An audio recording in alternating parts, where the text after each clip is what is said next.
Eh bien bonjour à tous, alors aujourd'hui c'est la partie numéro 2 de mes films notés 9 sur 10. Je fais une petite précision que j'ai pas faite lors de la partie numéro 1, c'est que pas tous mes films, j'ai noté 950 films plus sur IMDb, donc je me sers de ça pour savoir ce que j'ai noté, mais je sais qu'il y a plein de films que j'ai pas vus que depuis un très long moment, que certainement j'aime beaucoup, mais pour lesquels je n'ai pas donné de notes sur IMDb.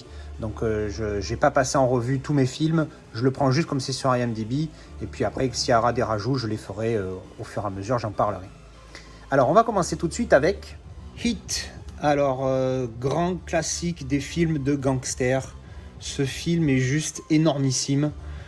Pour moi, le grand souvenir de ce film, j'ai deux scènes, une qui m'a marqué depuis toujours, c'est la scène de tir au milieu de la ville après leur braquage, qui se situe à peu près au milieu du film. C'est juste énorme. Ça pète dans tous les sens et c'est la première fois où j'ai vraiment senti l'utilité d'un 5.1, mon home cinéma. Ça tirait dans tous les sens, tu entendais des tirs devant, à gauche, à droite, derrière, derrière à droite. Enfin, c'était la folie. Et puis aussi la scène où Robert De Niro et Al Pacino ont cette discussion dans le restaurant, c'est juste énormissime encore. Quel texte, quel dialogue, quel échange, c'est vraiment énorme. Donc c'est un long film, hein, il fait 2h50, mais il vaut vraiment le coup parce qu'il est vraiment énorme avec un casting de malade mental. Alors lui, je l'ai en Blu-ray. J'ai pas encore de steelbook parce que les steelbooks qui sont sortis, franchement, je les trouve très très très moyens. J'ai pas pris le 4K non plus parce que j'ai pas vu, quand j'ai vu les comparatifs sur YouTube, j'ai pas vu une grosse amélioration du 4K, enfin du Blu-ray au 4K. Donc du coup, je pense pas que, enfin, dites-moi hein, si vous l'avez en 4K et que vous l'avez vu en Blu-ray avant, si vraiment il vaut le coup pour l'upgrade. Je trouve qu'en Blu-ray déjà, il est vraiment pas mal. Alors ensuite, LA Confidential. Alors quel film! Je l'avais vu il y a ultra longtemps et j'en avais gardé un mauvais goût, un mauvais souvenir, pardon, un mauvais goût.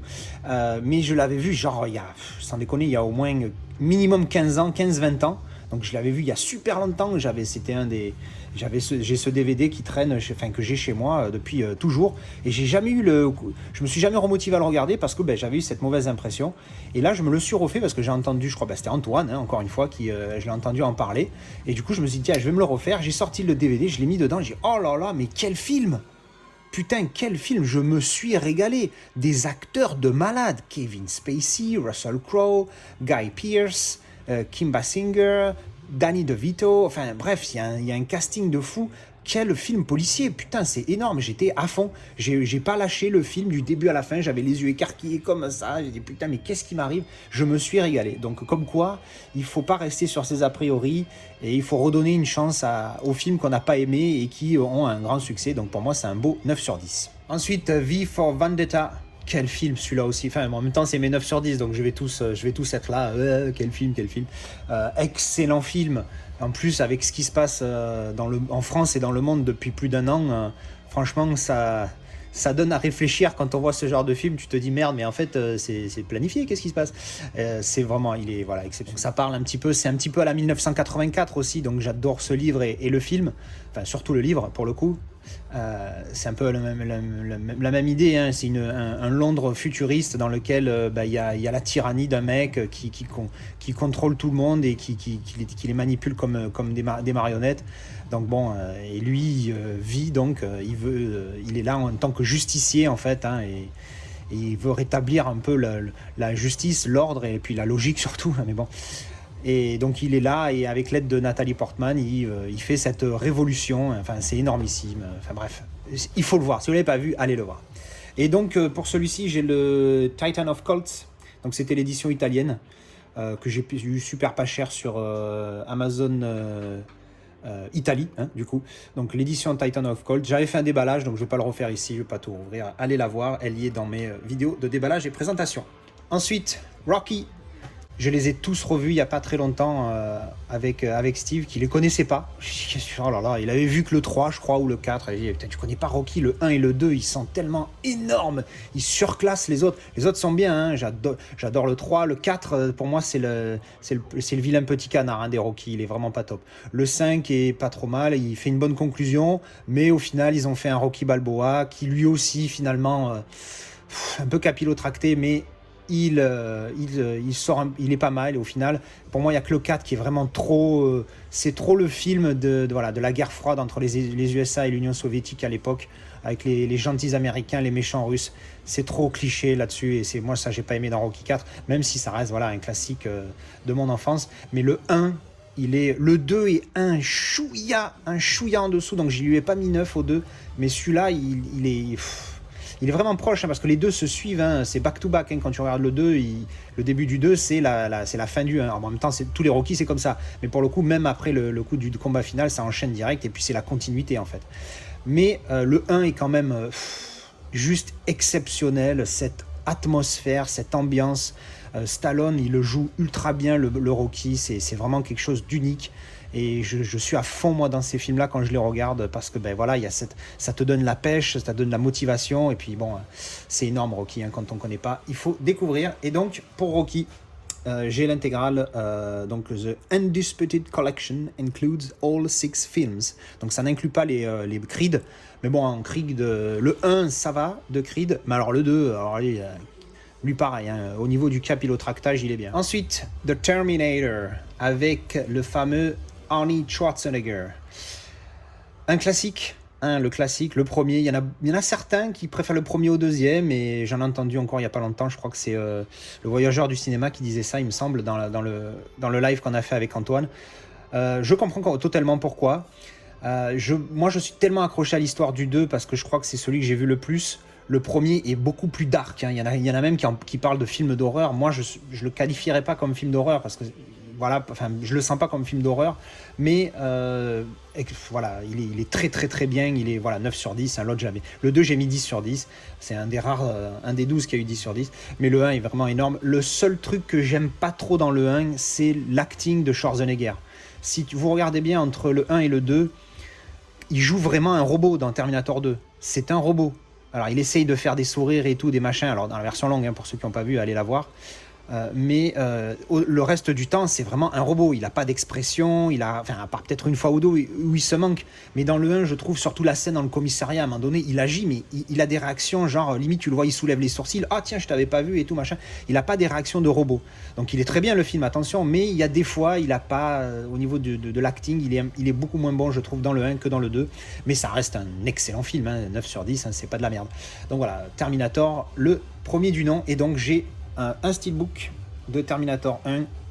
Voilà, alors je sais pas quelle édition c'est, mais voilà. Il est sympathique. Il y en a des mieux, il y en a des pires. Voilà, moi j'ai eu celui-là, je l'ai pas eu cher, j'en suis satisfait. Ensuite, Groundhog Day. C'est un de mes films préférés au niveau comédie romantique. Et puis déjà, j'aime l'idée de tu recommences la même journée. Genre Edge of Tomorrow, par exemple, c'est un film que j'adore à cause de ça aussi. Alors je crois qu'il y en a un troisième film comme ça dans le genre, j'arrive pas à me rappeler que j'ai vu. Mais voilà, ce film-là, j'adore. Et puis il y a ce côté comédie romantique, hein. J'aime bien les comédies romantiques. Pas toutes, pas avec excès, mais un petit peu, ça va, j'aime bien. Et celle-là, c'est une de mes préférées, si ce n'est ma préférée. Non, il y en a une autre, je crois, qui je sais pas si on la verra dans ce classement-là, mais en tout cas, il y en a une autre que j'aime beaucoup. Bref, donc Groundhog Day, en français, c'est le jour sans fin, je crois, tout comme ça. Enfin bref, donc Groundhog Day, hein, c'est le jour du Groundhog, c'est la marmotte, hein. Donc le jour de la marmotte, traduit par un jour sans fin. Bon, bref. Spoil de film, de titre du film. Et bon, allez, j'arrête. Bon, le film exceptionnel, si vous ne l'avez pas vu, qu'est-ce qui se passe? Lui, c'est un petit journaliste qui fait des 23 heures. Et il est pédant, il se la pète parce que voilà, il est monsieur, il se prend pour monsieur je sais pas quoi. Sauf qu'un jour, il va faire un reportage, on lui va faire ce reportage sur Groundhog Day, et lui, ça lui plaît pas, lui, il va faire des trucs beaucoup plus intéressants, et il fait juste ce truc un peu bidon dans une ville qu'il estime, voilà, un truc de pleutre, voilà. Et puis au final, il se rend compte que, il se rend compte de rien du tout. Il passe la journée, et puis une fois qu'il va se coucher, quand il se réveille, c'est la même journée qui recommence. Alors pour le coup, vous allez me dire, oui, le titre français, du coup, il va bien. Ouais, mais non, mais ça spoil l'histoire, et puis c'est... Voilà, bref. Et donc, en fait, à chaque fois qu'il va se coucher, quand il se réveille le lendemain matin, c'est le même jour qui recommence, à 6h du mat, clac, on voit le réveil qui sonne à 6h, il se réveille, et tout recommence, pareil, identique, donc il revit le même jour, sans fin, quoi, pour le coup, hein. Et tu te dis, mais qu'est-ce qui se passe, tu vois? Et donc, c'est son histoire, et de ça, et comment il va se développer, qu'est-ce qu'il va faire, parce que... C'est compliqué de vivre tout le temps la même journée, surtout que quand tu es le seul à le vivre, les autres ils se disent mais qu'est-ce qu'il a, il est fou machin. Enfin, j'adore ce film, il est vraiment cool. Si vous l'avez jamais vu, allez-y. Et oui, pour le coup, je l'ai que en DVD. Hein. C'est comme je sais plus ce que c'est que j'avais pas présenté. Quand je vous montre pas, c'est que j'ai que le DVD sans la boîte dans ma grosse caisse. Ensuite, Jaws. Les Dents de la Mer, Jaws, on ne présente plus. Tout le monde connaît, que ce soit... Bon, il y a eu des suites. Hein. Alors les suites, attention, le 2, ça va. Alors après, par contre, il faut arrêter. Hein. Le 3, il est très compliqué. Moi, je peux encore le voir parce que je l'ai vu tellement de fois Mino que du coup, ça m'est resté... Bon, ça y passe. Le 4, il y a longtemps que je ne l'ai pas revu. Il faudrait que je me trouve le DVD. Mais le 4, de mémoire, c'est une vraie saucisse. Hein. Mais bon, en tout cas, le premier, c'est un classique énorme. Et il y a des fois, je me dis, mais pourquoi ce film est si bien, en fait ? Parce que je me dis, au final, c'est quoi ? C'est un requin qui attaque les humains et qui veut les bouffer. Et tu te dis, ouais, mais c'est très con comme histoire. Pourquoi ce film est si populaire, si aimé ? Il y a des gens... Pour eux, c'est leur film, le film de... Enfin, il y a 2-3 youtubeurs que j'ai entendu dire, pour moi, ça, c'est mon film. Comme moi, c'est Das Boot, eux, c'est Jaws. Et je dis, merde, c'est pas possible. Enfin, et puis, en fait, à chaque fois que je le vois, je me dis, ah ouais, en fait, c'est une tuerie, ce film. Il est super génial. L'acting est génial, les textes sont géniaux. Enfin, c'est énorme. Quint, pardon. Il est super, il est trop fort, cet acteur. Il le joue super bien. Dreyfus aussi, il est bon. Roy Scheider aussi, il est génial, ce film, il est très bien joué par tout le monde, et puis voilà, on est attrapé dans l'histoire, et puis c'est énorme. Alors, ça c'est dit, j'ai une édition 4K, avec un lenticulaire, hop, alors ça se voit, voilà, là, il est light, hein, le lenticulaire, hein, vraiment ultra light. Mais donc 4K, alors je ne l'ai pas revu, parce que je l'avais revu quelque temps, je l'ai trouvé $15 sur Amazon US. Alors évidemment, il y avait $10 de frais de port, mais vu que j'avais fait une grosse commande, j'avais englobé. Mais sinon, $15, les prix aux États-Unis, c'est un truc de fou. On se fait niquer en Europe et en France en particulier, c'est un truc de fou. $15, voilà, $15, le 4K collector avec le lenticulaire et le petit livret dedans que je vais montrer, voilà, vite fait, un petit livret, rien d'exceptionnel. Mais donc voilà, donc je l'ai pas vu en 4K, je l'ai mis pour voir la comparaison. Franchement, hein, ça vaut pas le coup. Si vous avez le Blu-ray, alors à part encore une fois, si vous êtes ultra fan, moi Das Boot, comme je le dis souvent, dès qu'il sera en 4K, je m'en bats la race, je l'achète instantané. Si c'est votre film préféré, si c'est votre référence, évidemment vous allez acheter le 4K tout de suite, parce qu'évidemment il est mieux, mais vraiment qu'un peu, parce que la dernière remasterisation Blu-ray, elle est vraiment belle, et je pense pas que ça vaille le coup d'upgrade. Ensuite, The Bourne Supremacy. Alors, faut savoir que c'est le deuxième de la trilogie originale. Donc après Identity et avant Ultimatum, c'est pour moi le meilleur des trois. Les trois sont géniaux, hein. C'est 8, 9 et 8 hein, pour moi. Hein. 8 le premier, 9 celui-ci et 8 le dernier. Mais de pas grand-chose. Celui-là, alors je pourrais pas vous dire parce que je me rappelle plus en détail, mais pour moi c'est le meilleur de tous. C'est là où il y a le plus d'action, c'est là où il se passe le plus de choses, où on est le plus avec lui dans le film en suivant ses aventures, hein, quoi. Parce que c'est chaud ce qu'il vit, le mec, c'est seul contre tous, quoi, tu vois. Bref, pour moi c'est le meilleur des trois, même si encore une fois, bon, c'est difficile de séparer les trois films parce que pour moi c'est une même trilogie, même si ça se suit moins comme un Seigneur des Anneaux par exemple, mais quand même il y a quand même une continuité sur les trois films, et pour moi le 2 c'est de loin le meilleur. J'ai le Steelbook, donc j'ai l'intégrale, hein, des 5 en Steelbook, donc de cette même collection avec un petit débossage ici. Voilà, un Steelbook bien sympathique pour ce film que j'adore, un de mes films d'action préférés. Ensuite, Silver Linings Playbook. Alors le titre en français c'est encore pire parce que le titre en français c'est deux mots, en anglais je crois que c'est un happiness therapy, un truc comme ça. Donc bon, ils ont changé un nom anglais pour un autre nom anglais, hein, si j'avais besoin de justifier la bêtise de ce changement de titre. Bref, ce film, quand je l'ai vu qu'une seule fois, il m'a extrêmement surpris à l'époque. Je l'ai trouvé génial en fait, parce que grosso modo les deux là, ils sont un peu des cassos. Et ils vont, c'est leur histoire en fait, hein, donc c'est pas un spoil, hein, ils vont tomber amoureux, hein, tu le sais, c'est une histoire d'amour, donc forcément hein, quand ça commence, tu sais comment ça finit. Mais c'est juste le déroulement, comment ça arrive, tu te dis putain c'est chaud quoi. Et c'est leur mentalité qui est vraiment space, hein, ils sont sur une autre planète les deux. Lui il est un petit peu, je crois, autiste si ma mémoire est bonne, et elle en fait c'est une salope, hein, disons en employant les termes, elle couche avec tout le monde et tout, mais ça reste quand même une bonne personne, et on la découvre après dans le film films comme ça, et j'avais beaucoup accroché. Donc au niveau comédie romantique, si vous la connaissez pas, celle-là, allez-y, parce que franchement, elle vaut le coup. Alors je crois que je l'ai en Blu-ray, mais j'avais pas gardé la boîte. Ben oui, avec ce titre de merde, j'avais pas gardé la jaquette. Donc c'est dans ma grosse boîte, mais je l'ai en Blu-ray et il est franchement sympa, je vous le recommande. Et pour conclure cette vidéo, The Last Samurai avec Tom Cruise, j'adore ce film. Moi, c'est l'état d'esprit du film qui me plaît beaucoup dans ce film. C'est ce côté samouraï, hein, le côté la culture japonaise, les traditions, le respect, l'honneur, qui est beaucoup mis en avant dans ce film-là. Il y a beaucoup d'émotions et franchement, il y a l'honneur. L'honneur, c'est le mot clé, j'ai envie de dire, de ce film. Je le trouve exceptionnel. Si vous ne connaissez pas, grosso modo, donc ça se passe au début du siècle. Eh bien, lui, en fait, c'est un soldat anglais, je crois, ou américain, et il vient entraîner les Japonais qui veulent se débarrasser des justement samouraïs qui, eux, sont pro-empereurs et qui ne sont pas pour les nouveaux gouvernements, en fait. Et au final, il tombe dans le... Ça me rappelle un autre film, d'ailleurs, je ne sais plus lequel. Mais au final, il devient pro-samouraï en fait, parce qu'il se fait capturer par les samouraïs, et puis au final, après, il apprend leur culture et tout, et il adore, il va devenir un samouraï en fait, grosso modo.